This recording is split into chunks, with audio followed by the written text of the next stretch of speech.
Happy Halloween, everybody. Ooh, spooky season. It's time for spooky time. Yes, and in order to best represent this film, Kelsey and I have passed the gray spell on us, so we're going to be extremely boring. We're boring, just like the movie. Da da da da da da da da da. Wah, wah, wah, wah, wah, wah, wah, wah, wah.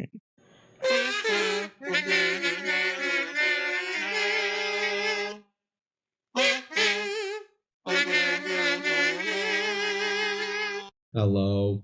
Welcome, everybody, to the DCOM Duo podcast. I'm Benji. I'm Kelsey. And this is the DCOM Duo. We're the DCOM Duo.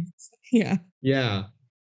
And we watched Halloweentown 2. Yeah, it's been a year since we watched Halloweentown 1 because we watched it. That was our second ever podcast. It was our second ever episode was Halloweentown 1, and it came out like on Halloween, which was very fitting. So we thought, let's go on and do Halloweentown 2. Maybe we'll save Halloweentown 3 for next Halloween and just have it be like a big Halloween special. It might just be Halloween specials through and through. Yeah. Honestly, I'm probably down for that. I'm fine taking a year in between each movie. Especially because we don't really care for these movies. No, we do not care. Spoiler alert. And that's a controversial take in a lot of DCOM circles. Yeah. And a lot of nostalgia circles. But importantly, I never grew up with the Halloweentown films. Kelsey didn't really. I did way more than you. So actually, Halloweentown 2, the one we're talking about today, is the one I watched the most as a kid. Every Halloween, I'd see this one. I feel like it's the only one I truly watched in full. Like, I saw most of Halloweentown 1. I feel like I always caught the end of it and then watched Halloweentown 2. I remember watching Halloweentown High like once and didn't like it. And I specifically remember when Return to Halloweentown was premiering. And I will talk about it when we go over Return to Halloweentown. There's a fair thing amount to talk about with that movie. Yeah. So I definitely was aware of these movies, and this was the one I always watched the most. Yeah, despite having Disney Channel as a kid, like the whole time, never got into the Halloweentown films. I think it's just a lot of this goes through my sister, and she really wasn't a Halloweentown person. I think my sister liked Halloweentown. It was just like such a big deal every Halloween on Disney Channel. It was like, even like Halloweentown. I remember whatever. Like in 2010, it felt like they were still showing all 4 movies back to back to back to back. Yeah, it's like save those ones for Halloween because they have other Halloween DCOMs like Twitches. I was way more into Twitches than I was into Halloweentown, but you gotta save Halloweentown for Halloween. It's just interesting that there are so many Halloween DCOMs actually, because there's so many. There's so many. And there's barely any Christmas. There's barely any Christmas. And just historically, film-wise, there's more Christmas movies in existence than Halloween movies. I think maybe they just expect kids to be too busy with family. Yeah, and for they have Christmas. to compete with big budget Christmas movies. Yeah, and families aren't going to be like, yeah, kids, let's put on Disney Channel for Christmas. Like, no, we're going to watch Home Alone or whatever, Elf, whatever DVD we have. But Halloween, it's very much, the kids still are watching Disney Channel. So I think it's way more marketable for that. That's my 2 cents. We don't actually know. Yeah, we're not big executives behind Disney Channel, although we would love to be. I would take that job. Please hire us. Nothing against my current job or anything, but if I got offered CEO of Disney Channel, I'm taking it. You're already going for CEO? I just want to get hired, period, I guess. Here's my resume. I've seen every Disney Channel original movie, and that's all you need to know. Multiple of them many times. Yeah. I feel like that's better than most of the staff. By the end of this podcast, I'll have seen them all at least twice. I've seen a lot of them at least twice already. Won't that be an interesting fact to pull out? Oh, yeah. Out of every DCOM in existence, the amount I have watched it is above 2 on average. Yeah, once we're done. Yeah. I wonder what point we're going to hit that average, because there's still a lot of them I've only seen once, and it was because of the marathon. And new DCOMs as well are still coming out, albeit slowly. So like I've only seen Christmas Again once. Yeah. We're getting a little off topic. We're getting way off topic. I do actually think this is a good quick segue, and then we'll get back to Halloweentown 2, I promise. There's a new Disney Channel original movie on the horizon. And just us talking about how there's so many Halloween ones and not a lot of Christmas ones, well, it's a Christmas one. This is like the second like new era DCOM that is a Christmas movie. So I guess they're just making more Christmas, although they also had 2 under wrap movies that they made recently, so they're doing both. Yes. So the new movie's called The Naughty Nine. It is a Christmas heist television film. Oh no. My gut, just by the name of that, makes me think this is going to be like an Ocean's 11 but Christmas. It sounds bad. I mean, but you also thought Hangover but kids sound bad. I don't know. Did I? I don't remember. So all of that is to say it's coming out November 22nd. Just in time for Christmas. Yep. Which that's pretty early. But that means not next week. The week after that, we're going to be covering an episode. Yeah, episode. We release every 2 weeks. Yes. We will be doing that for our November 27th episode. Oh, so it'll be like right after. Yep. So 5 days after it comes out. Yeah, assuming we can get to it in time, because we do have like Thanksgiving and stuff to contend with for that. But there's a decent enough window that I feel decent about that. Just putting that on everyone's radar. Yeah. All right. We'll talk about it later. Back to Halloweentown 2. All right, Halloweentown 2. You ready to get into the factos? We do not have any fan mail today. Oh yeah, we don't have any fan mail. I don't think so. So send us fan mail if you want about Halloweentown 2, about any other DCOM, about anything in life in general. Yeah, tell us about how much you love Halloweentown. Yes. No one in our like close lives is one of those big Halloweentown's the best DCOM people. I would be curious to hear from them because they exist. Yeah. I think I said this last time when we talked about Halloweentown. Like, tell me why you love it and not just because of nostalgia. If nostalgia is the only reason, cool. That's a valid enough reason. Thank you for participating. I accept your answer, but I don't need to hear about it. I want to hear why you love it. Nostalgic movie. Yeah, like nostalgia's fine. I want to know why you love it aside from nostalgia. Yeah. Is it just because it's whimsical and cool to think about, like, oh, a town for Halloween people? I don't know. It's pretty spooky. Yeah. All right. Let's get into these factos. Halloweentown 2, Kalabar's Revenge was released October 12th, 2001. So it did release in October. It did. Makes sense. It's a 33rd DCOM. It's kind of surprising how long it took to get.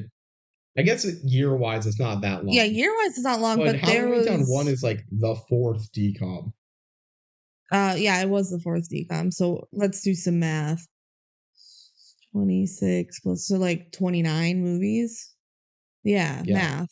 But then again, it was only like a 3-year difference. That's fine. That's fine. It's just the amount of DCOMs are front loaded. Yeah. Oh, the director is Mary Lambert.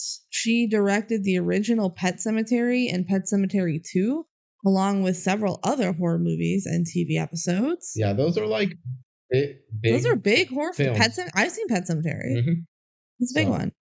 She also directed a lot of music videos, including for Janet Jackson, Lionel Richie, Motley Crue, Whitney Houston, Mariah Carey, and then just a couple of the big like a Virgin, Material Girl, and Like a Prayer for Madonna. So it's just like an actually really detailed, and those are not all small songs for these artists. Like, those are arguably Madonna's 3 biggest songs, and that's Madonna we're talking about. Madonna, who was also very famous for music videos. So it's cool. It's cool with the horror background. One of the IMDb facts was like, this Halloweentown movie is darker than the other ones. Like, it has a darker theme. Spookier. I don't even know if that's necessarily true. It's a little more serious, I would say, than the other ones, I guess. I don't know. In the first one, they're like mom and grandma got petrified in a theater, which was pretty spooky, but whatever. Let's jump into our cast now. So first I'm gonna just mention everyone who's returning from the first movie. I'm not gonna go into too much detail, not that I even have that much detail. Because we talked about them in the first Halloweentown episode. So you can go back and find that episode if you'd like to hear about that. So of course we have our main character Marnie. Is played by Kimberly J. Brown. She's returned for this movie. She's also in the DCOM Quints and the other Halloweentown movies. Not Halloween. But not Return to Halloweentown. We'll talk about it when we get there. Debbie Reynolds returns as Aggie Cromwell. Huge name, Debbie Reynolds. One of the big, I feel like redoing this and going through IMDb, I've learned they have a lot of guest cameo for absolute legends. Really? Because they had Mickey Rooney in Phantom of the Megaplex. Yeah. And I feel like there's been a couple other where I'm like, wow, this person's actually in a lot. Why are they in a decom? But it's just I think they're just older and willing to do it, you know? Debbie Reynolds is just arguably the main character in this. So yeah. It's her and Marnie, who was played by Kimberly J. Brown, they run the show. And that was how it was in the first movie. In this movie, she's definitely second fiddle, but yeah. Ooh. Debbie Reynolds is. Oh yeah. She is just off screen for a solid for a while, minutes. Yeah. So yeah, Debbie Reynolds, she's Carrie Fisher's mom. She's in Singing in the Rain. Huge star. Done a lot of stuff. Yeah. Dylan is once again played by Joey Zimmerman. Sophie is played by Emily Rosk. Gwen, the mom, is played by Judith Hogue. And Luke returns. He's played by Philip Van Dyke. None of those actors are in anything I know, is what I had last time. So maybe I'm assuming know more true. Stuff now. You didn't do more research? Nope. I just copied it. That's what you told me to do. You're just take them from last Halloween. I thought you might fact check them. No. Okay, so now for a few new characters. We have Cal, our main villain, is played by Daniel Kuntz. There's not much to note for his acting career outside of this movie, just some episodes here and there, and low budget small movies. Mm-hmm. He also was a minor role in the God of War Ragnarok game. The video game? Yeah, not anyone. none of the main characters, nope. Not Kratos or anything. Not from what I could tell. I haven't played the video game. His character has a name, but from what I could tell, it's not a big character. So, gotcha. Yeah. Next we have Gort. He is played by Blue Mankuma. The biggest thing that I recognized was some RoboCop shows. RoboCop was a movie series. I think they probably made a show of it after the movie series. Fair enough. Yeah. It probably wasn't very big. RoboCop is a type of franchise that I know exists, but I know so little about. Yeah. Well, this guy, I didn't really recognize anything, but he has over 200 credits on IMDb. So he's just probably a small character actor, you know? Yeah, he's done a ton of stuff. Yeah, 200 credits is a lot. Yeah, the list was huge, and I'm I don't know any of it. RoboCop, sure. And finally, for the new characters, I also have Alex, who is the dad, quote unquote, dad of Cal, who's actually a frog guy. Ooh, spoiler alert. He's played by Peter Wingfield. He also has done a fair amount, but not a lot I recognize. I saw he was in Highlander, which is a show. I feel like I've heard of it. I think I've heard of it. I don't know anything about it. I don't know. True. He's also in the movie Catwoman. Is that the Halle Berry one? I don't know. The one where she plays basketball and it's really weird. I actually don't know, but yeah. So that's our cast. Okay, now for our fun facts. Kimberly J. Brown, our main character Marnie, and Daniel Kuntz, our main villain Cal, in real life are engaged as of June 2022. Whoa. They are together in real life. That's crazy. That's crazy. I saw them talk about it on TikTok a while ago. They did not start dating at the time of the filming or anything. It was years later when they're both man, we peaked as kids. They like saw each other again at some party or whatever, and they like hit it off, and yeah, now they're together. So crazy. Next for fun facts, the Sanderson sisters' costumes from Hocus Pocus were recycled for this film, being shown at the end on new actresses when the gray spell is broken. So that's fun. I saw some other like facts that are like, oh, this is a reference to this horror film or whatever. So it's probably just that's fun if you're into horror films, but neither or Kelsey Halloween or I films. Yeah. And finally, I came up with this fun fact myself. This is not the first DCOM sequel. It's not even the second. Yeah, it is. No, it's not. No, Jumping ships before it. Oh, okay. Here's the thing. When I was scanning the list, I was only looking for like the number, pretty much. Xenon the sequel came out before this, and I guess Jumping Ship came out before this, even though Halloweentown came out before both of those first movies. Yep. So not that like the year difference is big or anything. I think they just took an extra year because this was their big money project. Yeah, and the budget was like way bigger. That was another fun fact I saw. They're like, you can tell the budget's bigger and for this one. Yeah. I wish they did more with it. All right, you ready for a big honkin' Disney Plus description? This is definitely one of the longest that we've had. Yeah, it's kind of insane. Let's see if I can get through it. Now, presenting the Disney Plus description. Kelsey. Thank you. Grandmother Aggie, Debbie Reynolds, sweeps granddaughters Marnie and Sophie off to Halloweentown to investigate a series of strange occurrences. Immediately, Sophie does not go. Halloweentown descriptions. Okay, let me start over. Grandmother Aggie, Debbie Reynolds, sweeps granddaughters Marnie and Sophie off to Halloweentown to investigate a series of strange occurrences. When they arrive, the vibrant community seems to have lost its magic, and its once colorful citizens have become gray, literally, and boring. How do you become gray figuratively? Like sad. But why? Literally, but why is in the description. To become gray, literally, and boring. But why? It isn't long before Aggie discovers that her spellbook has been stolen, and the trio sets out to find it. The trio being Sophie, Marty, and Aggie. Even though Sophie's not there. What the hell? We discover that an angry warlock plans to permanently turn every human into whatever costume they are wearing at midnight on Halloween and has taken the book so Aggie can't use it to reverse his spell. It's a race against time, as Marty must use her skills to defeat the young warlock threatening to change Halloweentown for eternity. So this is up there for our most incorrect description. First Halloweentown. Remember when they said it was her birthday? It was not her birthday. It was not her birthday. I hope the rest of the Halloweentown ones are also wrong. The fourth one just like says that it's Kimberly J. Brown.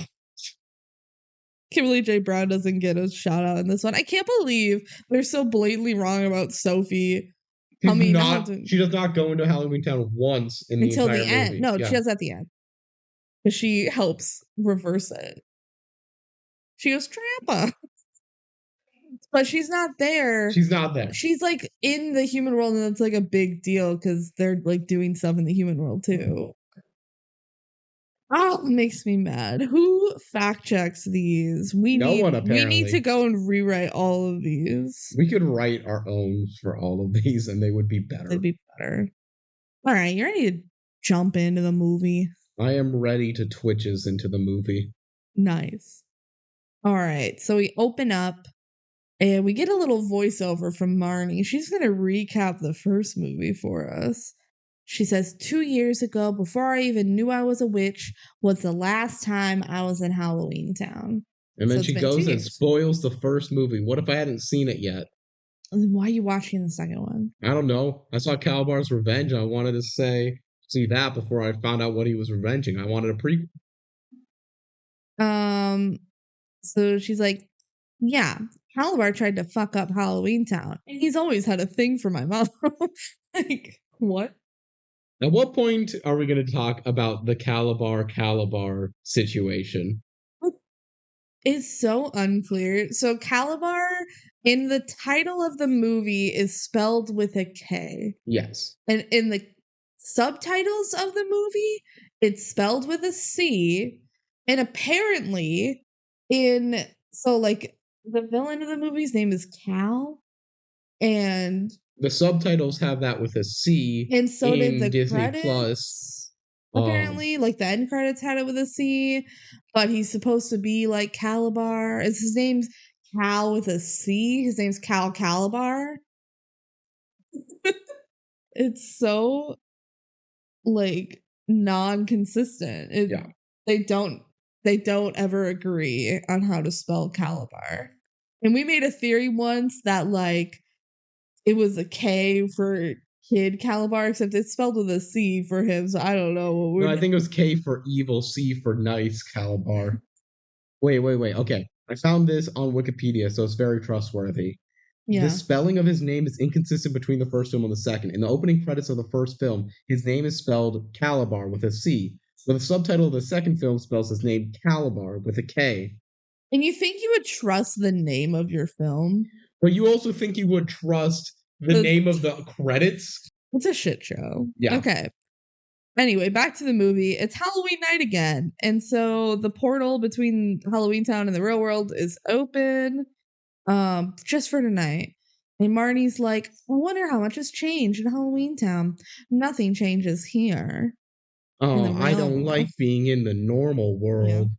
And then we get Marnie like instant messaging someone on her computer, and it like reads the messages out loud. That was weird. Right?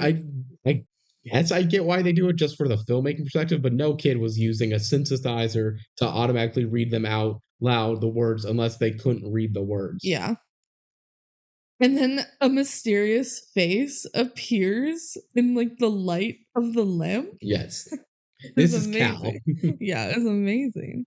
Okay, anyway, they're having like a big party at their house for Halloween, which I guess they did in the first movie too. And that's why the description thought it was her birthday, but it definitely was not. They just like to host a Halloween party. I think the mom does it because that gets people, it keeps the kids in the house. Yeah, she didn't want them going out 2 years ago because it's like dangerous because there's Halloweentown people out there, I guess. But now like they know about it, so is it dangerous? I would think not anymore. Maybe they just like having a party. Aggie is like passing out witch hats and brooms or whatever to children. She's using her magic bag that's endless. Her magic bag. And Marnie like uses magic to put a witch costume on. Of course she's dressing up as a witch because she is a witch. Mom and Aggie like still argue all the time about like Marnie and training her in the Cromwell line. Because Aggie, the grandma's always just like, I want to be a witch and your kids need to study magic. And the mom's like, no. But we're the most powerful witches ever, and we need to like hold up our line of witches. I don't know. You think they're ever gonna remake Halloweentown? Yeah. And do you think it's gonna be just a full-on remake, or do you think it's going to be the kid of Marnie? Oh, the kid of Marnie would be a good idea, but I have a feeling it would just be a full remake. Gotcha. They remade Under Wraps, like. Yeah, and that makes less sense to me. Yeah. Halloweentown's at least big. Yeah. We made a comment that Sophie should really be taking over the Cromwell line because she's clearly the more talented witch. Yeah. But that's never gonna happen because Marnie's older. Yep. Sucks to be Sophie. You got born 6 years too late. Yeah. Even though you're just clearly better at this. So Aggie has this like fun little room that's like her witch's office. I don't know. And she's looking at a crystal ball. And she's like looking into Halloweentown. So I guess she can just watch what's happening in Halloweentown all the time. And she's watching. Okay, I wrote Gordon, but then they always call him Gort. Is his name Gorton? Or is it just Gort? I think it's Gort. Gort. He steals socks. And I think Sophie showed up at this point, and Aggie's like, oh no, like he doesn't steal the socks. It's just everything grabs them when they're lost. Yeah, everything that's ever lost, like in the universe, even in the human world, I think. Or is it just Halloweentown? I think in the human world as well. It's in the human world too. It ends up in his front yard. But he won't part with any of it, so it's like he does kind of steal it. And then, oh my gosh, look, there's Benny. He's back, the little skeleton driver. And Sophie's like, Grandma, why don't you go back to Halloweentown? Like, you can go pass back and forth right now because it's Halloween. And Aggie's like, going back for a few hours is harder than not going back at all. Because if I went back, I would never want to leave. Plus, although we'll get into this, the time works differently in Halloween. Like you could have gone in the morning and had like a few days basically in Halloweentown. So like in the first Halloweentown, 1 hour was like 3 days or something. I don't remember. It was like insane. They didn't have any time issue. That was never a stressor, even though it easily could have been. Yeah. And so they do not do this well in this movie. We'll talk about it later, but I'm mad about how they handle They that. absolutely break the logic of the time difference. Yeah. But yeah. Regardless of this is to say, she could have spent time, and I don't buy her saying that her not coming back was smart. Yeah, she's like, I only have a few hours. Like, you could have gone in the morning and had like a few days. Yep. And then come back. This is stop feeling sorry for yourself and do something about it. Do something about it. She says, next year I'll take Marnie with me for a year. And Sophie's like, that's like 100 years in Halloweentown. Again. We should get like a list going of how the different scales are. We don't actually want to do that, but we have now one of 1 year equals 100 years. So 100 times faster is Halloweentown. Well, that could just be Sophie not really knowing. Yeah. Or just making it's exaggeration hyperbole. I don't think that was accurate. Yeah. But I just want to point that out. Yeah. We'll talk about it. We'll put a pin in that. Well, let me put a pin in that. Sophie then can like sense that someone evil is coming, but she doesn't know who.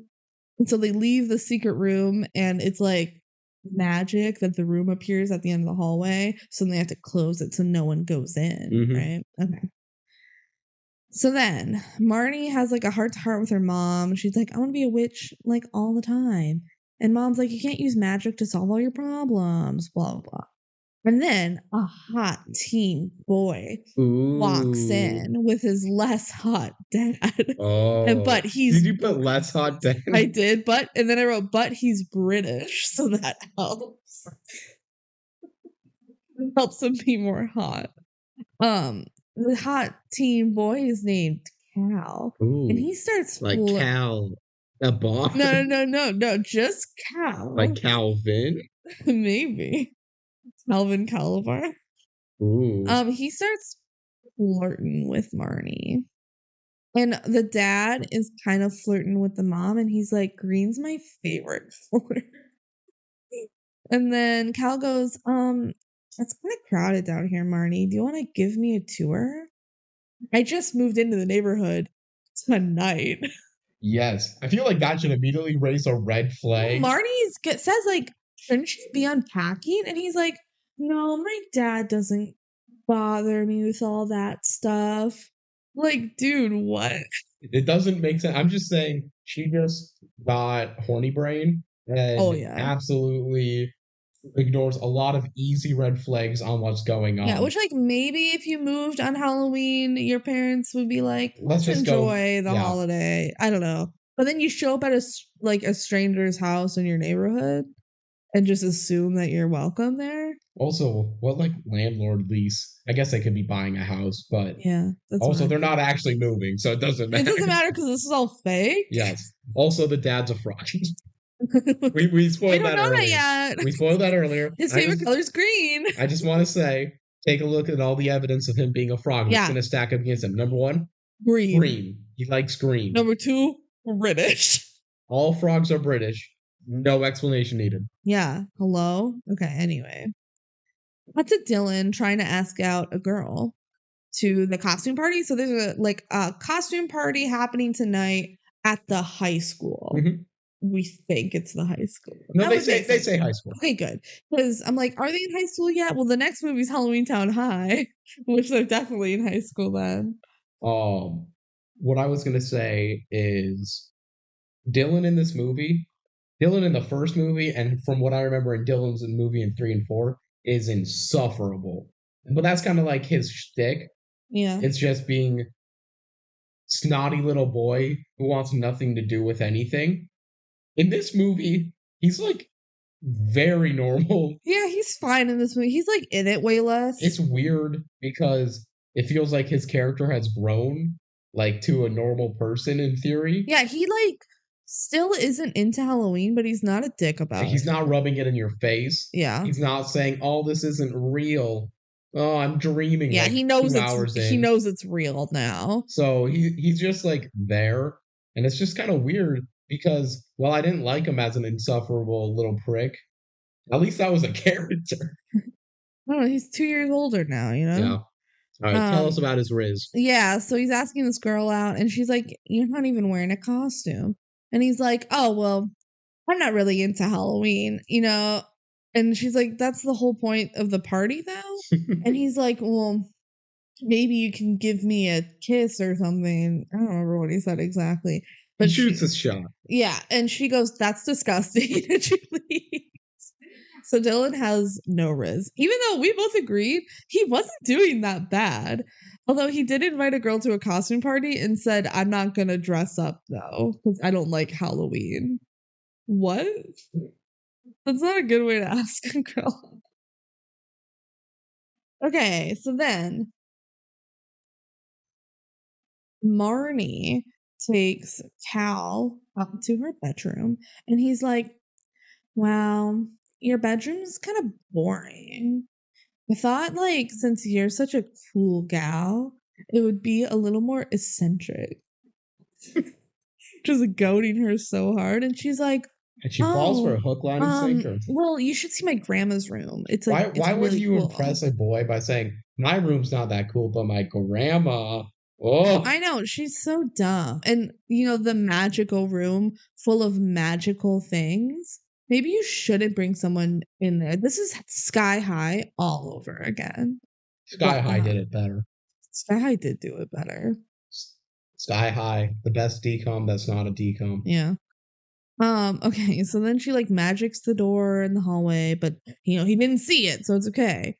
And they go in, he's like, "Wow, this place is so cool. Does your grandma like always decorate for Halloween?" And she's like, "Haha, yeah, for Halloween." She's really into like witches, but like from stories, of course, of course.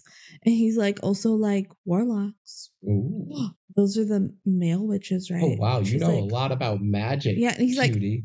like, I watch movies too, so they're both I like, read Harry Potter once. and he sees the book of spells. Marie's like, "No, no, no, don't touch that." He's like, "Isn't it just fake though?" And she's like, "Yeah, but like, it's still my grandma's. We should get out of here." And he's like, "Okay, let's go get some ice cream." And she's like, "Okay." And then Marnie walks out of the room first. So dumb. She knows She's he so wants that, stupid. and he like put an effort in twice for it. Yeah. And She leaves she the just room. walks out, doesn't look at him. Oh my god. She ignores so many red flags. This whole movie would not exist without this moment, realistically. Yeah. Because then while she walks out of the room, he uses his magic, shrinks the book, and This takes it. like 5 seconds. Yeah. It's not instant. How about you watch him walk out the door before you walk out, Marnie? What if you accidentally trapped him in there? Yeah. Oh, she's so stupid. Okay. So then after they like get some ice cream downstairs, I guess, Cal decides that he's gonna head home. And his dad, Alex, the definitely not frog, he's like, "I'm gonna stay and help run. Because I like to help." I don't know. And then because the frog's still horny for the mom. And then Cal's like, "Hey Marnie, do you want to go to the costume party with me later?" And Marnie's like, "Sure." And he gives her a rose. This is important later. And he says, "Meeting you was everything I hoped it would be."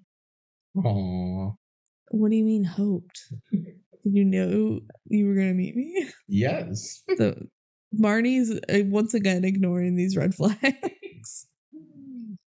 Like she picks up on the smallest thing later on in the plot that she really shouldn't have. Yeah.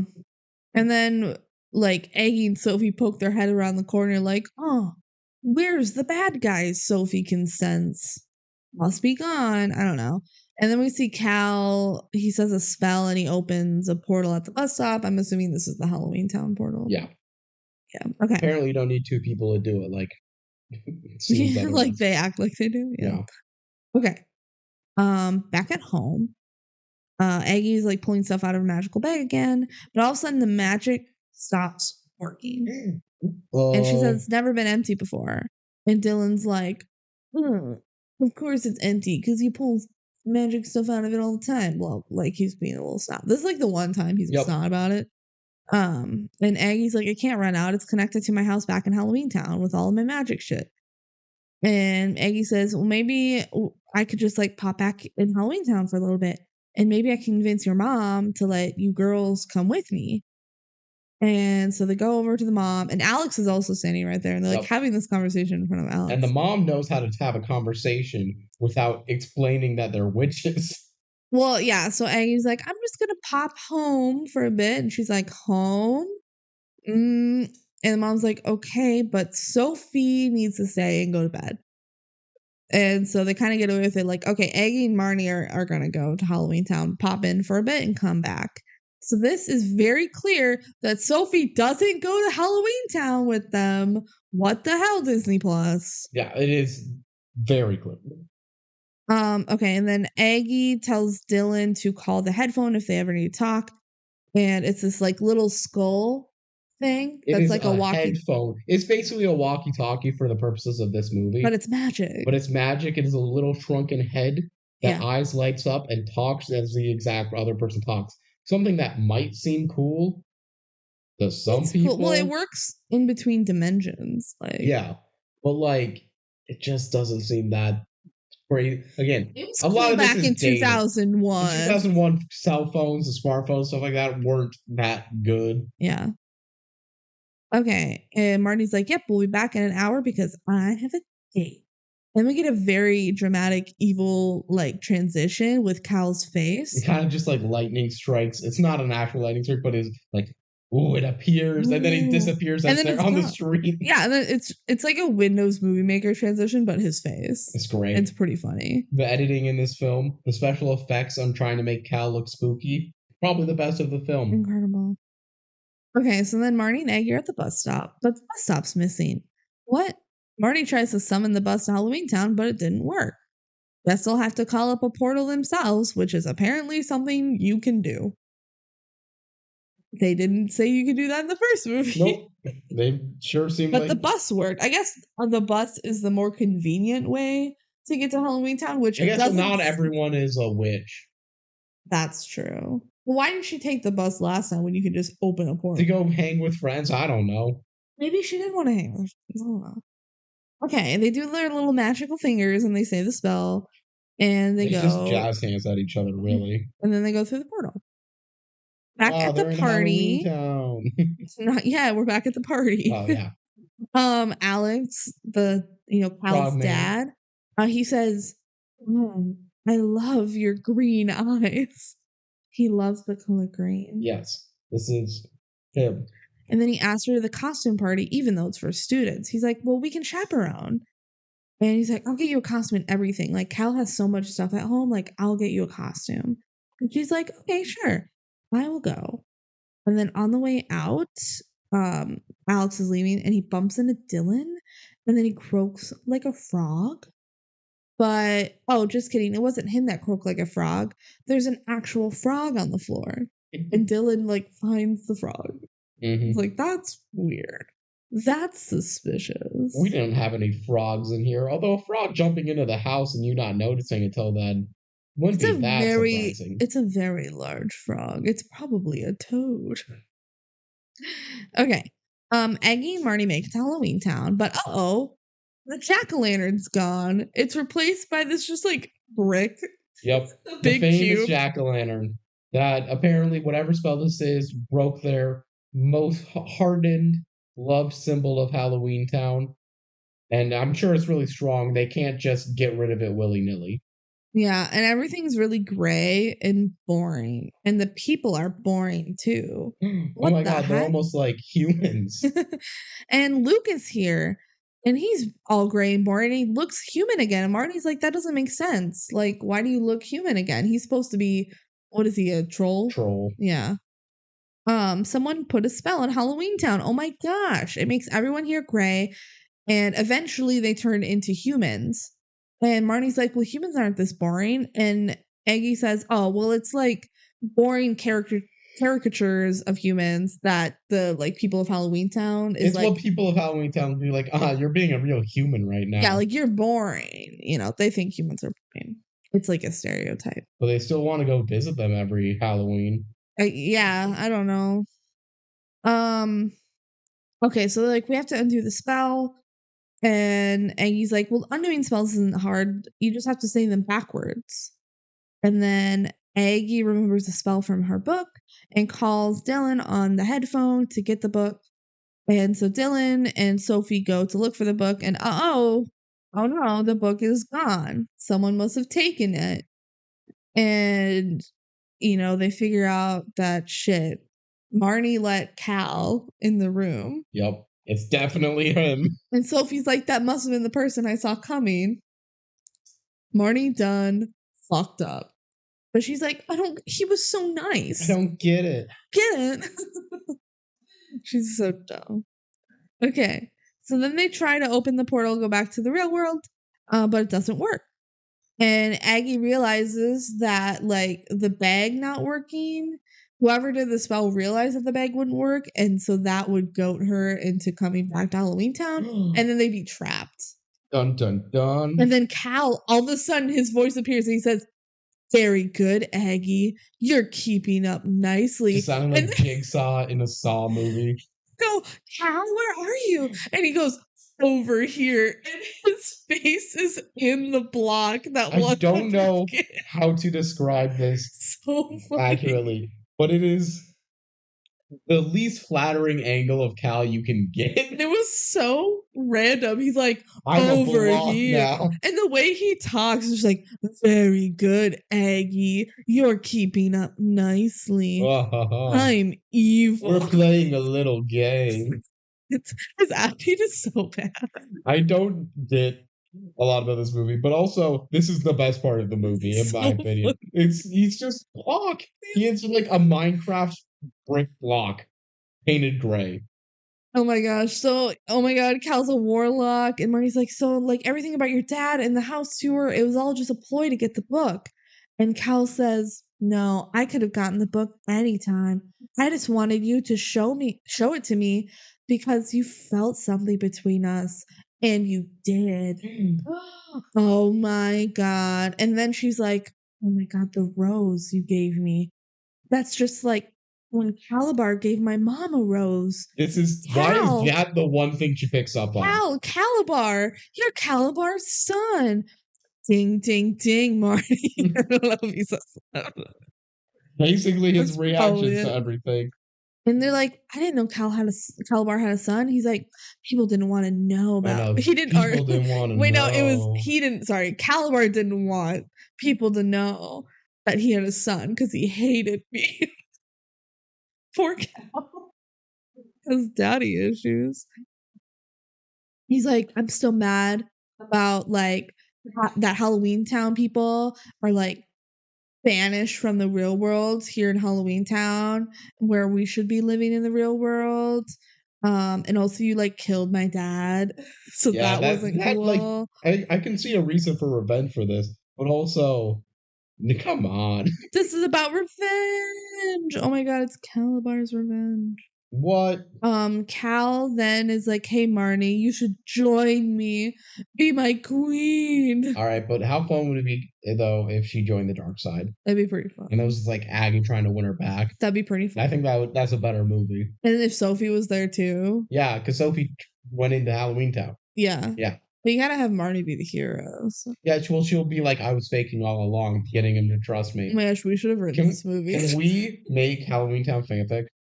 Yeah, you can do whatever you want, babe. All right, I'm gonna ship them. But then Marnie's like, no, I'll never join you. And then he says the evil finale will come at midnight in the mortal world. And they're like, that's only like 3 hours away. Oh no. The timeline doesn't make sense. Whatever. Aggie says, don't worry, we'll figure this out. Let's get a cab to my house. So they call a cab and Benny is there, but And he was the skeleton cab driver in the last movie. Now he's human. What? And it's almost like everyone's turning human. Yeah, he drives really slow now. And he's boring. So now they roll up to the Cromwell house. And she's like, don't worry, Cal won't be able to hear him in the house because it's like magical, I guess. I don't know. And they enter the house and it's all gray and boring. No. And Aggie says there's 2 copies of the spell book. So Cal has one of the copies and the other copy is like here somewhere in her house. So then they start looking and it's like really cringy and sped up. They thought this was going to be a very funny bit, but they didn't speed it up enough or do enough with it to be funny. They were just like digging through all the drawers and stuff. Like, they made it like, is it this book? Just under twice as fast, if that makes sense. Yeah. So, and they're like trying to do a little bit of chipmunk voices, but all of their like shenanigans going on is them lightly bumping into each other. Yeah, and like throwing stuff around. Also, they brought Luke with them. Marnie's like, Luke, you're coming with us, even though he's still human and boring. I don't know. And he's not much help. So then Marnie's like ranting. She's like, there's got to be something we can do, like, to undo the trap, a spell, a charm. And then all of a sudden, it's back to normal. Whoa. What? Maybe the spell was temporary. Like, how did that happen? We don't know. And then Aggie realizes that the book is lost. I also want to point out for this scene, because this scene mattered a lot to the whole overall plot. She's just ranting to Aggie, but like not even saying anything fancy. Yeah. She apparently, spoiler alert, undid the spell by saying that. And just know that means if you ever say the phrase grab that the spell would be undone. Or more importantly, if you say the spell the other way, the spell happens. Yeah, we'll talk about it. We'll talk about it. Aggie then realizes that the book is lost, which means that it's at Gord's house because everything else goes there. So then they take the taxi over again, and Benny is still slow. Okay, back in the real world, at the house, everyone's leaving the party, and Mom is talking with Dylan and Sophie, and Dylan and Sophie are like, hey, Marnie said that Cal is evil and took the spell book, and his dad, ... But the mom's like, no, it's not true.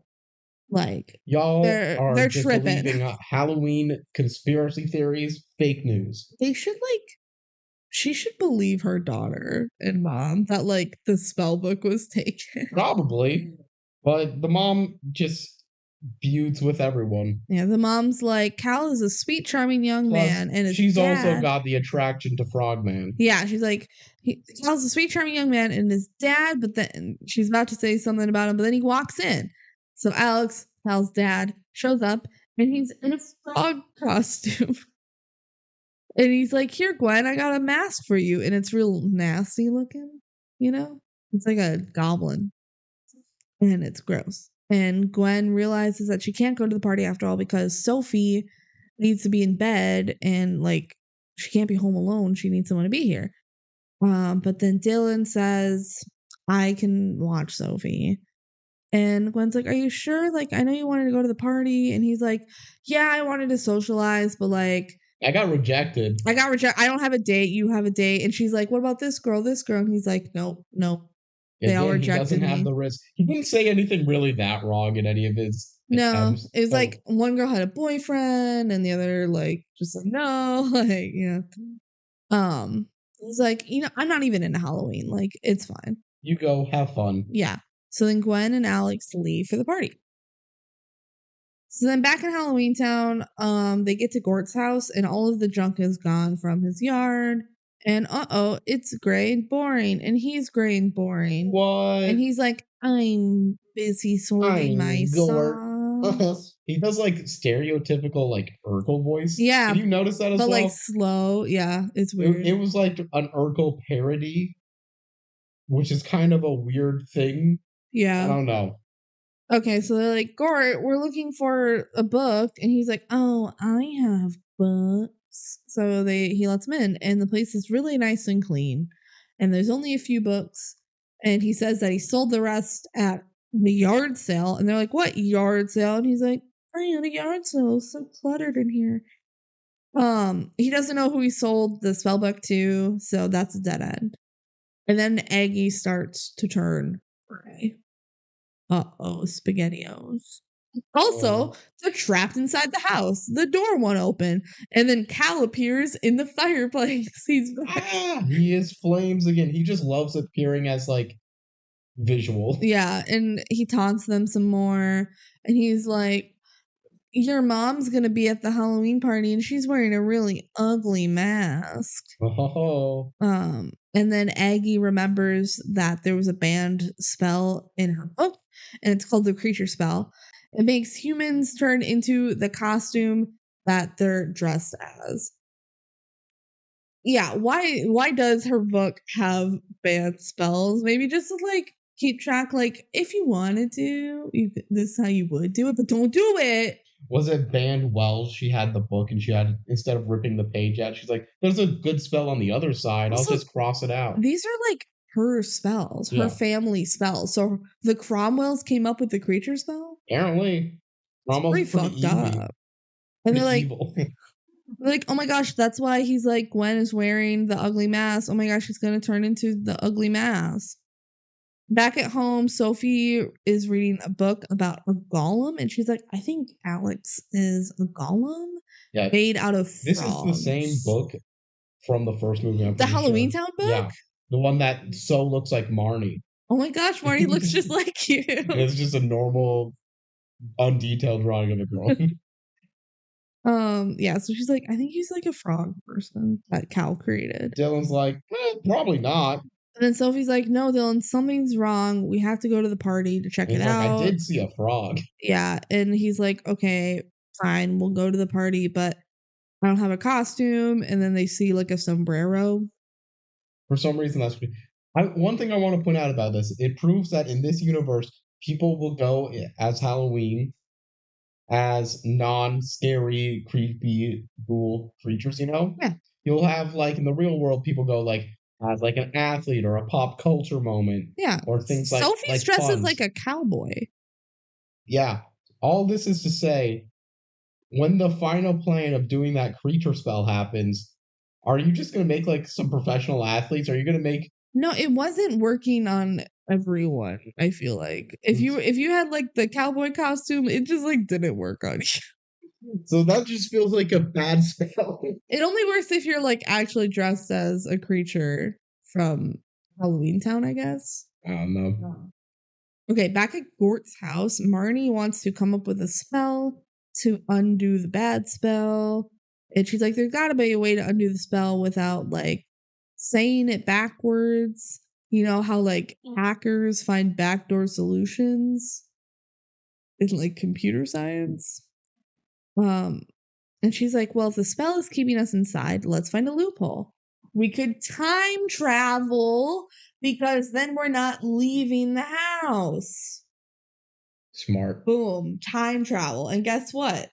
It's a thing. You can just time travel. Like, why is this possible? Why can't they just...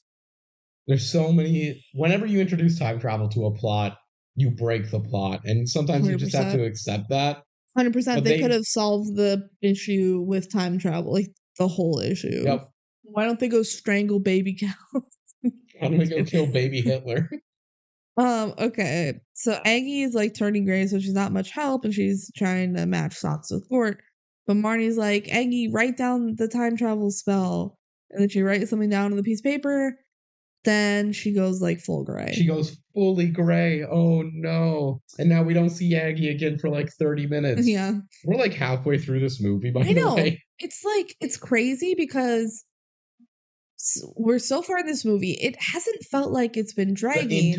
The entire movie has felt like exposition. Yeah. It's not dragging necessarily. It's not dragging, but it's also like, what has happened so far? I get that this movie's supposed to be a little bit kind of like a mystery film, like figuring out what's going on.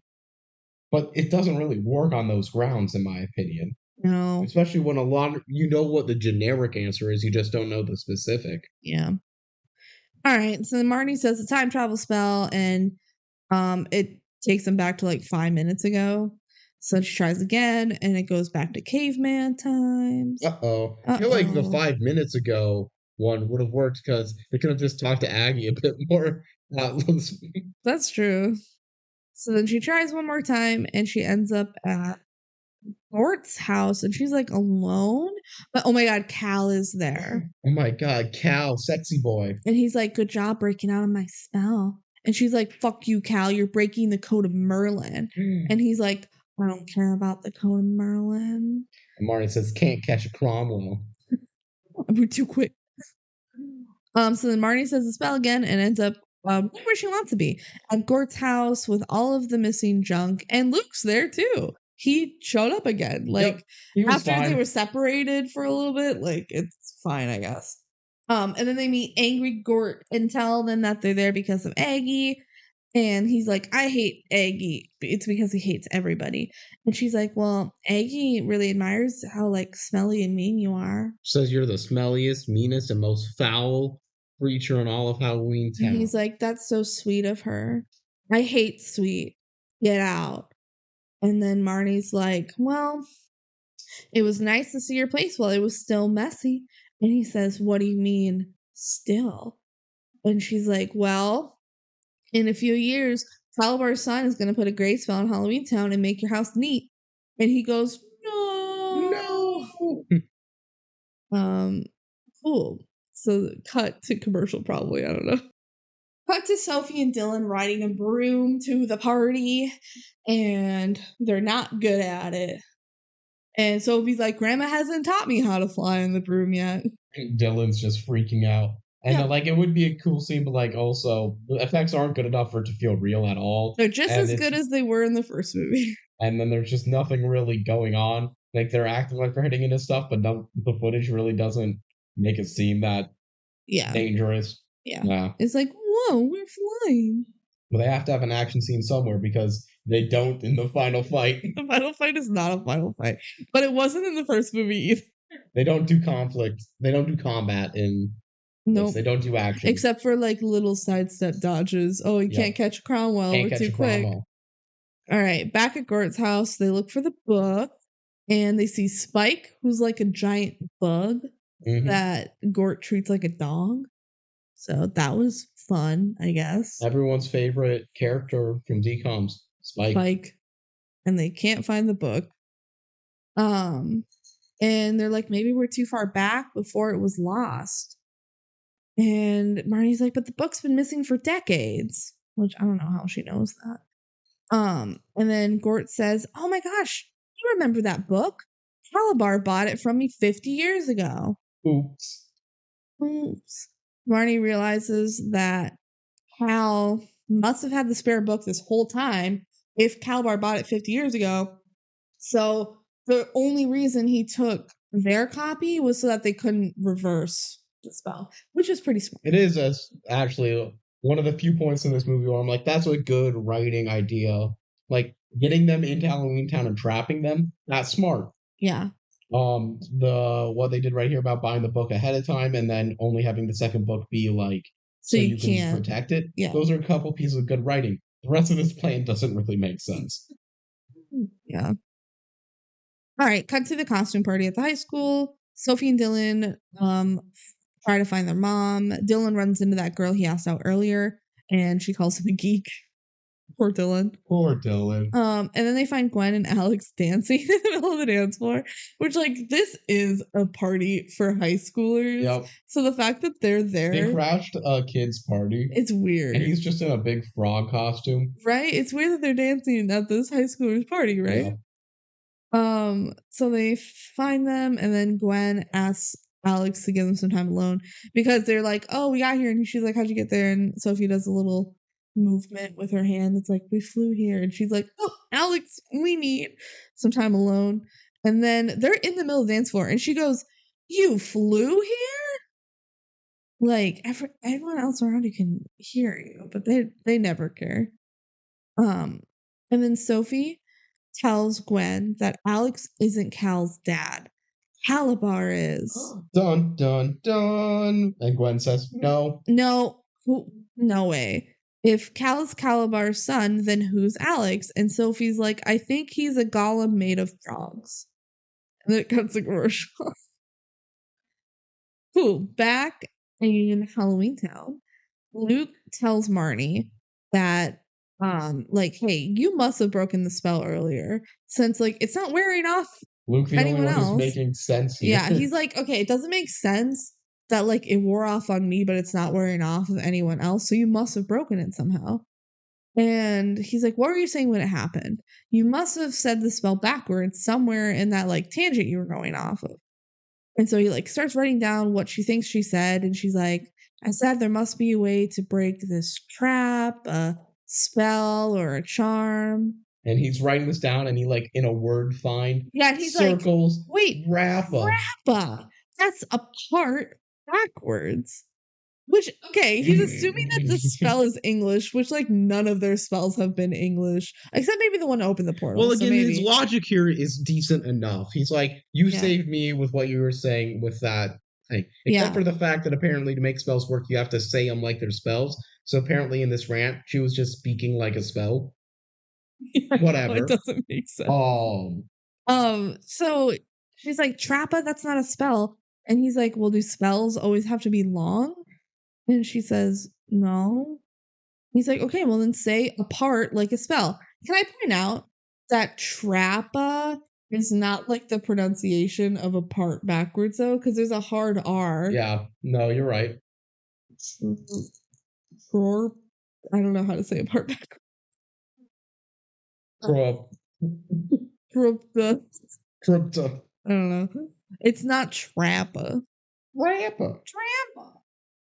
Okay, so then she goes up to Gort and she says, apart like a spell. And then he turns gray. And then she says, Trampa. And he's back. And then he's like, do it again. And so she goes, just apart. Giggling, having fun, switching back and forth, which is just rude. Yeah, which is rude considering like the whole town is in ruins because of this. And also, they only have 15 minutes to save everyone. Anytime a witch or warlock uses apart in a sentence, it'll be the gray spell. This is the dumbest spell ever. Why is it apart? Why does that make them gray? Apart doesn't like make sense logically. And if you're telling me the spell doesn't work just like that, maybe it's just easy to undo, but impossible to do without thinking about it. I like that the plot like took this route of like, oh my gosh, we accidentally said it and we had to figure it out. But the fact that it's apart and Trappa, the puzzle concept is good. Yeah, the puzzle itself is poor. Yeah, it feels like a bad escape room. That's a good way of putting it. I like that concept. Halloweentown escape room when? Oh, okay. So then they're like, oh my gosh, we only have 15 minutes before the portal closes in the real world. They're literally back in time right now. What do you mean you have 15 minutes? You time traveled here. Yep. Time travel to when there's 5 hours before the portal closes in the real world. Time travel to 50 years before Cal bought the book. Yeah, oh my god. I'm so stupid. Also, let's talk about it now. This movie treats the real world time and Halloweentown time as 1-to-1. It's been 4 hours every and 4 character hours. will even say in this movie, that's not how it works. That's not how it works. And especially in the first film, they explicitly tell us multiple times, that's not how it works. Like, Marnie should have been here for days before the portal closes. Easily written that into the plot, honestly. Yeah, but they didn't want it to take days because all she does is like go to Gort's house and start songs. She time travels, and she's like, "Oh my gosh, we only have 15 minutes. Bitch, you time traveled here." Oh my god, it's dumb. Anyway, they're like, "Hey, where'd you put the time travel spell on the piece of paper?" And they're like, uh-oh, it's lost. And Gordon goes, oh, that's not good. And Marnie's like, what do you mean? Everything that's lost ends up here, right? And he goes, everything that's not here that's lost ends up here. But if something gets lost here, poof. We found the poof point for pieces of paper. Just lose it at Gord's house. Okay. So Luke's like, do you remember the spell? And she's like, no, it was in Welsh. I could barely read it. And he's like, well, just try to remember it. And so Varney tries to say the spell again, but makes Gort's hair blonde. He just doesn't know Welsh words. Yeah. Okay. Cut back to the costume party. Gwen is still mad. Alex comes back and Sophie asks, like, hey, where's Cal? And he's like, oh, I don't know. And then she's like, why'd you pick that frog costume? Says, are you a frog? Yeah, and Gwen's like, stop it. And then Sophie's like, I saw someone dressed as a big fly. And Alex goes, And then Sophie like magics a fly into existence. Pretty discreetly, I should mention. Yeah. And then, okay, Gwen goes, Sophie, you're not allowed to do magic in front of strangers. She's like yelling this. She's yelling this with Alex as a part of the conversation. Then nobody knew that she was using magic right then. That could have been a fly just in the world. Although I guess Sophie did go, I can show you what the fly looked like. And then there was a fly. That's a little sus, but like... But still, like, a fly could have just been there. You have plausible deniability. You know what's more sus? Saying, Sophie, you're not allowed to do magic in front of me. I mean, to be fair, if I heard that in a crowded room, I just assume somebody's kid has been practicing sleight of hand, and it's just really bad, and it's like... To do that for the strangers, you suck at it. And then Alex, his tongue is like a frog tongue. It does the classic, this is a 3D movie effect. Blim. He eats it. Blim. Oh my gosh, you're not human? And he goes, nobody's perfect. And then Gwen spells him back into a pile of frogs. What if he was human and this was just like all a big misunderstanding? Everybody can see that she like magicked him into a pile of frogs. Oh, but it's all Sophie's fault. But nobody cares. They're all dancing. Yeah, they're having too much fun. And then she's like, oh, dang it. He was so perfect. Really? She needs to get out there. Her standards are so low. What has he done to be good for her? She met him tonight, like a couple hours ago, and he said, you have pretty green eyes. Also, can you please leave your kids alone at home so we can go crash a high school dance? And she's like, I was ready to like walk down the aisle with this. Gwen. Poor Gwen. Gwen, get on the dating apps. I guess this was like 2001. So Gwen, get on eHarmony. Like, get on Match.com. Those may not even exact. We know IMing does like. Go to some speed dating events, Gwen. Come on. So then she tries to call Marnie on the headphone, but it says that she's out of this dimension, which means like she's in a different time because she time travel. She's already in a different dimension. I know. That's why I'm like, I had to clarify. The logic of this movie contradicts itself multiple times, and it makes it harder to like justify. It's because she's like 400 years in the past. Yeah, which would be a fine enough excuse, but that's not what the phone says. No, the phone says like, I can leave you a message and it'll get back to her in 400 years. And Gwen's like, what the fuck? Okay, back to Marnie. She's still trying to say the spells, but she's not doing a good job, and she keeps like conjuring up lawn gnomes. And then Gort's like, this is so stupid. Let's just use my timeline that some wizard lost once. So apparently he just has time travel in a closet. And he just hasn't said that. No, how long were they waiting? Marnie said we have 15 minutes. And now they have like 5. So it's been 10 minutes. Even though they could time travel to any time they want. Oh my god. So he opens the closet and there's a magical time travel portal. And Marnie's like, oh, because black holes. I don't know. I mean, this is actually like real science stuff. But why does it have to be scientific when it's a magical That's world? what I'm saying. It doesn't make sense that it is. But you're like, wow, this almost looks exactly like Stephen Hawking's theory of like black holes and relativity, yada yada. I'm not going to explain the science stuff. This is like if you look up a meme of time travel and it's just floating like numbers and dates. This is it. It's exactly what it looks like. This is a meme before memes like really existed. Yeah. If this exact scene released today, people would be clowning on this so hard because it's so dumb. It's really stupid. It's just literally like the number 1748 flying towards you. And I guess they can't just like walk in because you need to fly in a broom. And guess what? She has her new and improved broomstick that has like handlebars and shit. Whoop, get on, Luke. We're going flying. And then they hop on and they start go time to the traveling. Yeah. All right, back at the costume party. They cannot find Cal anywhere. So Gwen is like, okay, let's split up. Like, you guys go hang out by the food table. I will put on my mask because Cal knows what I look like, and I will keep looking around. Okay, and then we get like a wide shot pan out of the party, and Cal is like up in like the ceiling, like beams, which is pretty cool. Not gonna lie. It is a nice little pose, and he immediately loses all coolness points with how he starts doing the spell. He has the spell book, and he's like, time for the creature spell. And then like the MC of the party gets on stage. Like, it's time to count down to midnight. And it's almost the witching hour or whatever. Yeah. And then like Gwen and the kids are like, oh my gosh, we're almost out of time. And then meanwhile, Marnie and Luke are flying through the time, and they're like, look, a black hole. We're not going to make it in time because apparently it takes a lot of time to time travel. What? Huh? Them saying we're running out of time by time traveling is the dumbest shit I've ever heard. I feel like I can point to 5 things in this movie that are dumb.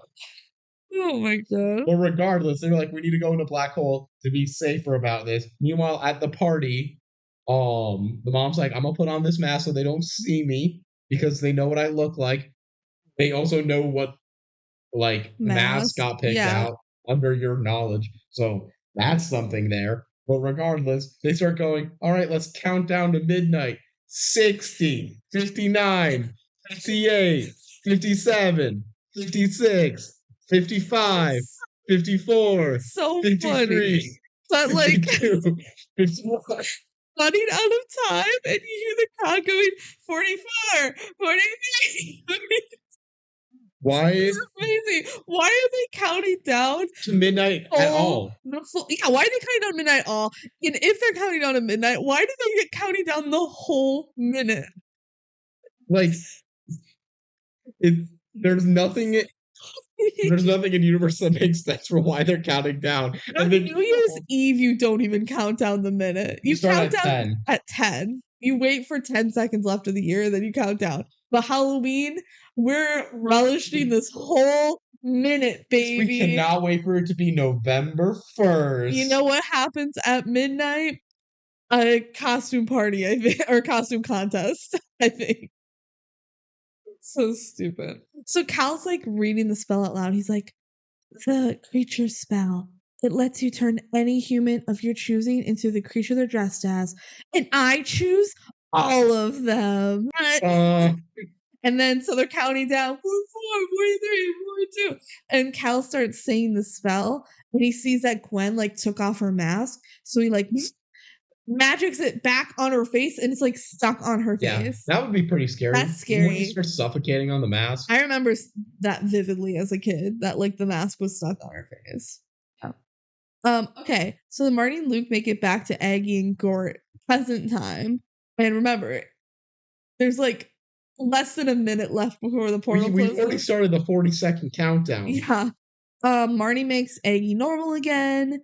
And they're like, let's open the portal. They have like a little moment and they don't have time to act. Yeah, they're like, we don't have time. Let's open the portal. They're like, oh, okay, let's open the portal. So they open the portal up and it works this time. I don't know why it works this time, because they're still in Halloweentown. Halloweentown is still gray.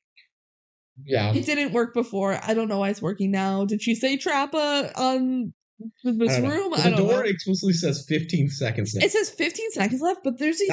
This part is actually decently logical. The 15 seconds, there's 15 seconds. There's like these huge iron doors slowly closing, and Marnie can't pry them open, even though there's like 15 seconds left. Shouldn't there be 15 seconds left to walk through the portal? There should be.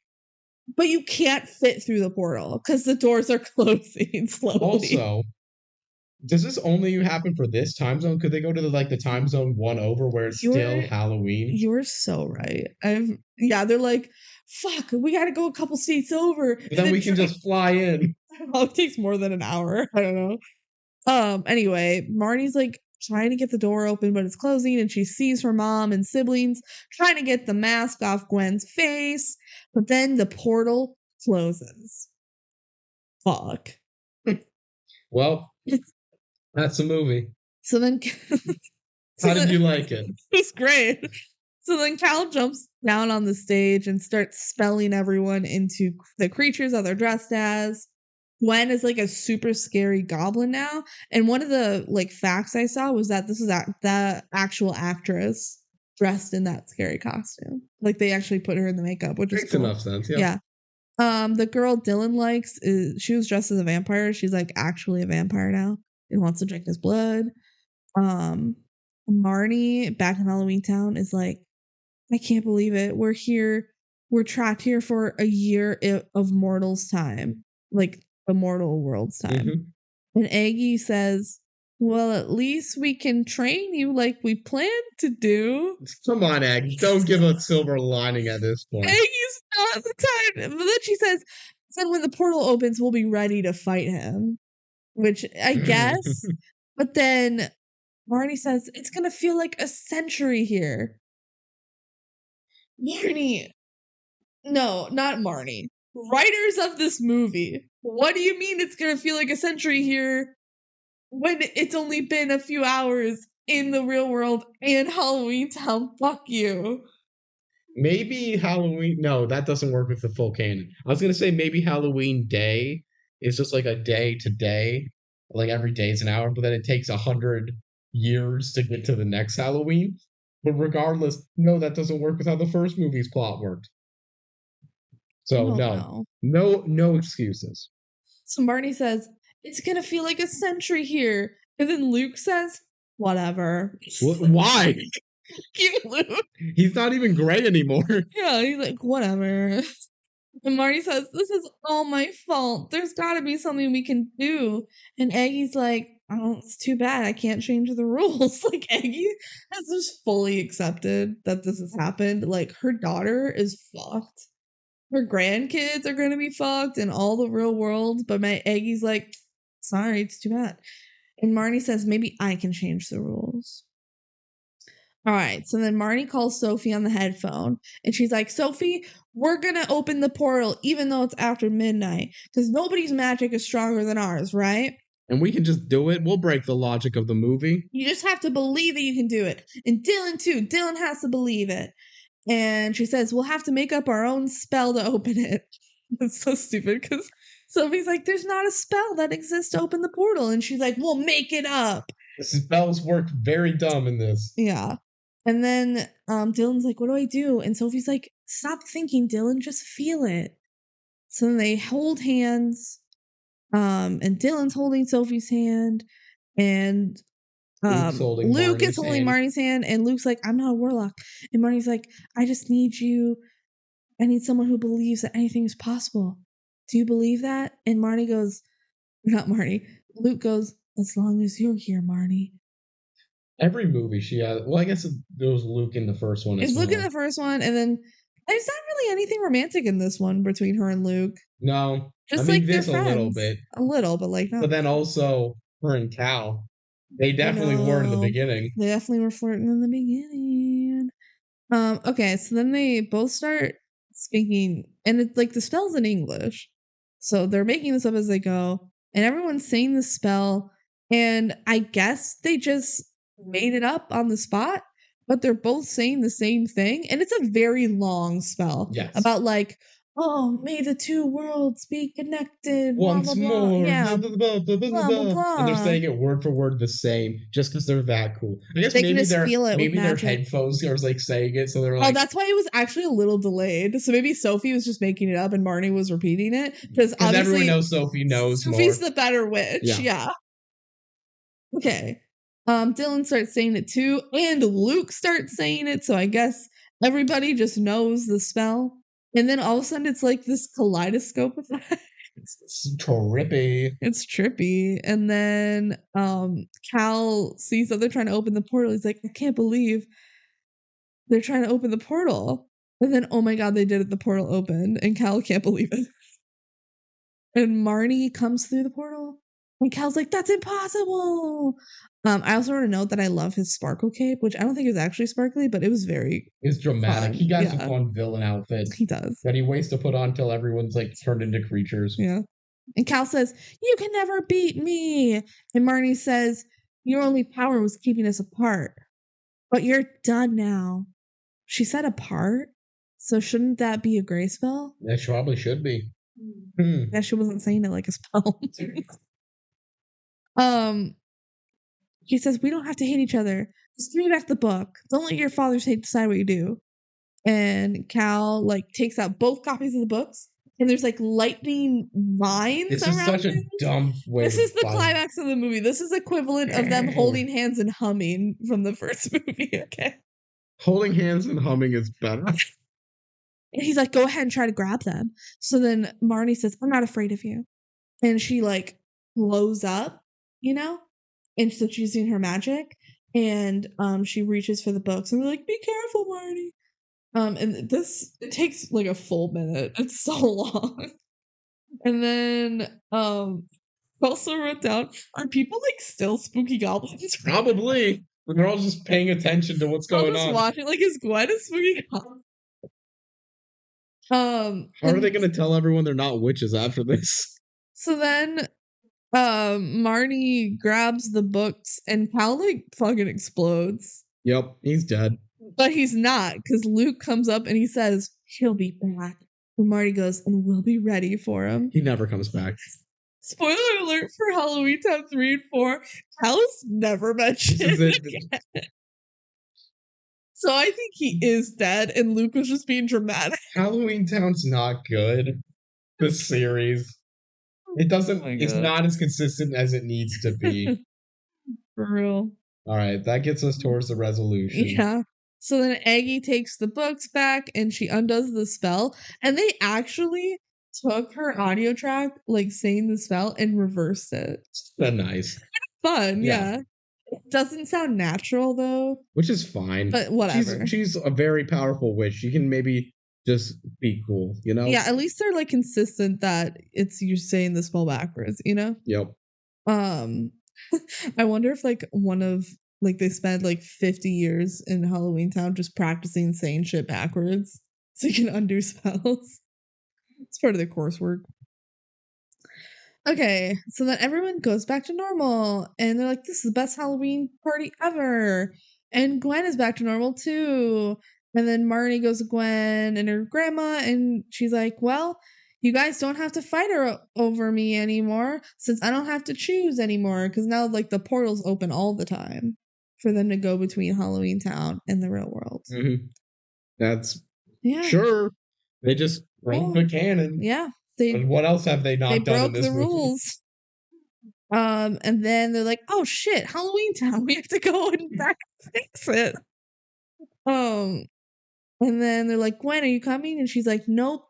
This is my home, but now you can travel between the worlds anytime. So I guess it's cool that you guys can go. You know, I'm not gonna like stress about it.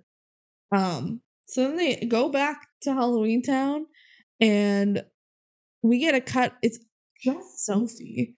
I guess they just wanted to give Sophie more to do. She's going around going, Trappa, Trappa, Trappa. Just on everything. She's just pointing at them and going, Trappa! And they're all turning back to normal. Yay. She's so powerful. She says it. Let's see. I wrote down every time she said Trappa. 1, 2, 3, 4, 5. At least 6 Trappas in a row. And then even they get Dylan to do it. Dylan goes to Benny and says, Trappa. And he's a skeleton again. So Dylan's like, oh my gosh, I can do magic too. And then finally... Aggie, breaking all of the logic. I'm mad about this. Aggie goes up to the pumpkin, which is a big cube. It's a cube. The big jack-o'-lantern is supposed to be there, but it's a cube. And she just kind of like waves her hands around, and then it's a pumpkin. She does not say Trappa. She does not say Trappa. Maybe it's like Harry Potter logic, where if you like think the spell in your mind, you don't have to say it out loud. Oh my gosh, Halloweentown's back. And then I can't believe this is how they ended the movie. Aggie's like, so this World Wide Web does it have spiders? And Marnie's like, Grandma, guess we need to start your training. Like sitcom laugh track. Silly boomer, Grandma. And that's it. That's the movie. Really how it ends, and then it pans out and it's over.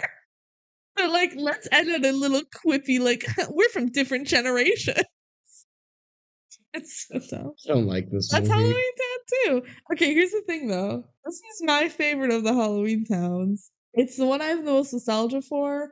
It doesn't drag like the first one does.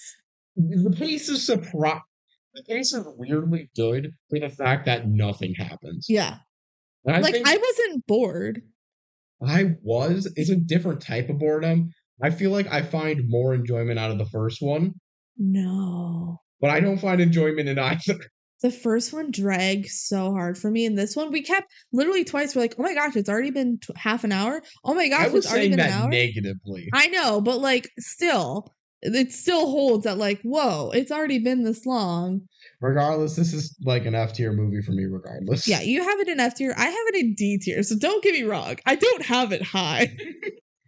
Final Jank House ranking. When we were ranking the Halloweentown, we literally put Halloweentown High, Halloweentown, and Halloweentown 2 all together because we're like, this is like the same movie. We had like a group vote where we all ranked the first 3 Halloween. Yeah, because we all agreed that the fourth one is just the worst one and it was lower. So we're like, okay, how do we order the first 3? And we all voted, and it was literally split between like the 3 or 4 of us that voted. So I don't remember how we broke it. I think it was just someone else that hadn't seen all the movies decided. So the order went Halloweentown High, Halloweentown, Halloweentown 2. That's the order. So it's like the not exact opposite. Maybe it is the exact opposite of my order. I put Halloweentown 2 above it, but whatever. Halloweentown 2 Final Jank House ranking is 94. That is very low. Benji, you have it at 100. I have it at 84, so I have it like 10 higher. I'm not going to argue that much with you. No, like is it worth arguing over? No. Yeah, you have it in F. I have it in D. I get people being nostalgic, but like, if you have good memories with Halloweentown, just don't rewatch it. Enjoy it. Don't watch it critically. Don't watch it critically. If you're watching it and you're like, hell yeah, I remember this movie as a kid. This is awesome. Good for you. I wish we could be you. We do this podcast and we have to watch some stinkers. Yeah. And that was a stinker. Yeah. Unfortunately, it is. It's so popular. I want them to redo it only if they make it good. And I don't know if they would. But again, there's like no talk of them remaking Halloweentown. We're just like, will it happen? I think it will. It probably will eventually. It might be like different things have they remade. It might be in like 10 years when everyone who grew up with it has kids for sure. Yeah. Okay. So that was Halloweentown 2. Happy Halloween, everybody. Yes. If you're watching this when it comes out, yeah. Thank you. Thank you. Again, if you have any comments, please email us at thedcomduo@gmail.com. Yeah. Also, Kelsey's TikTok. Yep. The channel. I'm posting some TikToks. That's the DCOM Duo on TikTok as well. Yeah. All right, you ready to spin the wheel for our next movie? What do you think it's going to be? Oh, what do I think it's going to be? I think it's going to be The Swab. Ooh, that'd be a good one. Yeah. I'm going to also pick I think High School Musical. Shut up. I think it's time. That'd be fun. Okay. Spin the wheel. Double teamed. Double teamed! Oh, baby. Oh, it's time for a sports movie, baby. Oh, this is a movie that Kelsey and I have talked about multiple times in regards to can't wait for this to come up on the podcast. Because we have some shit to say about it. And here's the thing about it. We don't even really like the movie.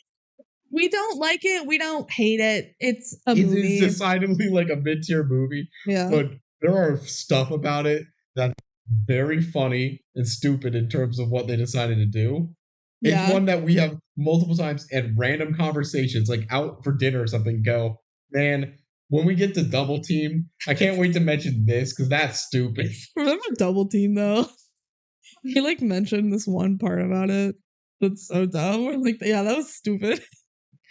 Well, it's easy too. Like, it's a sports movie, so it's about basketball. So, like, if we're watching basketball or something, we like, oh yeah, remember Double Team? All right, so tune in 2 weeks. In 2 weeks for our next episode on Double Team. Heck yeah. Cool. Bye. Bye.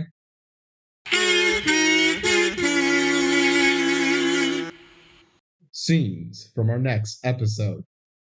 Whoa, they're twins. Whoa, they're tall twins. Tall twins. You're starters on my basketball team. Everybody, only pass the ball to those two. Coach. I've literally not missed a single shot in 4 years. Shut the fuck up. Those two are twins and they're tall. They're going to go make the WNBA. They haven't even invented that yet. So you shut your mouth and pass them the ball. They're going to go to college for free because they're tall. And even though you miss 0 shots, you're not going to get anything.